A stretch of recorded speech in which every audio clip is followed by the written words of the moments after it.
Welcome to పక్క హైదరాబాదీ నేను Shweta. Details చూద్దాం. నేషనల్ సైన్స్ డేని పురస్కరించుకుని గచ్చిబౌలి స్టేడియంలో విజ్ఞాన్ వైభవ్ 2025ను నిర్వహిస్తున్నారు. DRDL, DRO, ISRO, Midhani, BTL, BEL, ECIL రూపొందించిన ఆయుధాలు, పరికరాలు, విడిభాగాలను విద్యార్థులు, సామాన్య ప్రజలు తిలకించేలా ఏర్పాట్లు చేశారు. ఈ ఎగ్జిబిషన్లో 200 స్టాళ్లను ఏర్పాటు చేశారు. సుమారు 20,000 మంది విద్యార్థులు ఈ వేడుకలను సందర్శించారు. శత్రు దేశాల్లోని లక్ష్యాలను ఛేదించే అగ్ని, బ్రహ్మోస్ రకం క్షిపణులతో పాటు వివిధ యుద్ధ ట్యాంకర్లు, శతఘ్నులు, రాకెట్ లాంచర్లను దగ్గర నుంచి చూసే అవకాశం హైదరాబాద్ వాసులకు లభించింది. ఉదయం 9 గంటల నుంచి సాయంత్రం 6 గంటల వరకు ఈ ప్రదర్శన ఉంటుంది. అయితే తొలి రోజు మాత్రం రిజిస్ట్రేషన్ చేసుకున్న వారికే ప్రదర్శనను తిలకించే అవకాశాన్ని కల్పించారు. మార్చి 1, 2 తేదీల్లో విద్యార్థులతో పాటు సామాన్య ప్రజలు చూడొచ్చని వారు తెలిపారు.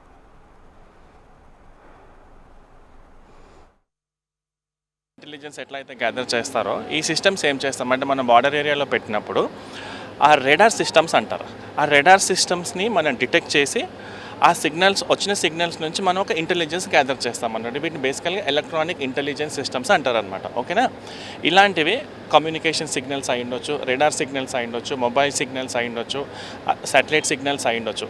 ఇలా డిఫరెంట్ సిగ్నల్స్ అన్ని ఇంటిగ్రేట్ చేసే ఒక సిస్టమ్ని ఇంటిగ్రేటెడ్ ఈడబ్ల్యూ సిస్టమ్ అంటాం. ఆ ఇంటిగ్రేటెడ్ ఈడబ్ల్యూ సిస్టమ్స్లో భాగంగా ఇక్కడ 3 వెహికల్స్ ఉన్నాయి. ఇదొకటి, ఇక్కడ పక్కన కనిపించేది ఒక వెహికల్, అక్కడ పక్కన కనిపించేది ఇంకో వెహికల్.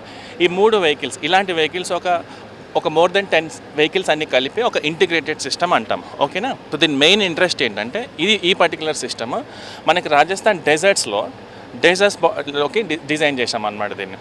ఓకే, ఇంటిగ్రేటెడ్ ఈడబ్ల్యూ సిస్టంలో ఒక భాగం అండి జామర్ ఇంటర్సెప్ట్ మొబైల్.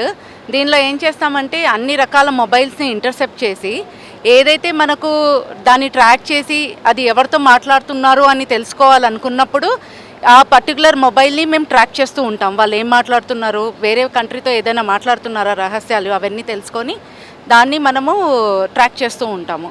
ఇందులో ఏంటంటే వైట్ లిస్టెడ్ మొబైల్స్ ఉంటే దాన్ని ట్రాక్ చేయము, ఏదైతే మనకు అవసరం ఉన్న దాన్ని ఒకటే ట్రాక్ చేస్తాము. సో పిల్లలందరూ ఖచ్చితంగా ఈ స్టాల్స్కి రావాలి, ఇక్కడ ఉన్న మేము చేసే డిఆర్డిఓలో చేసేవన్నీ చూసుకోవాలి. Mobile autonomous launcher, ఇది పేరు mobile autonomous launcher. It is capable of firing 3 missiles either in a single mode, ఒక్కొక్కటే మిసైల్ ఫైర్ చేస్తుంది, లేకపోతే all the 3 missiles, ఇప్పుడు మీరు చూస్తున్నారు కదా, all the 3 are in a vertical position. It can fire 3 missiles with a gap of about 4 and 4.5 seconds. Missile capability ante missile can travel 290 kilometers range in a gap of nearly 6 to 7 minutes. That is the capability. Idi supersonic speed lo potadi idi, and it is developed by a joint venture between Russia and India.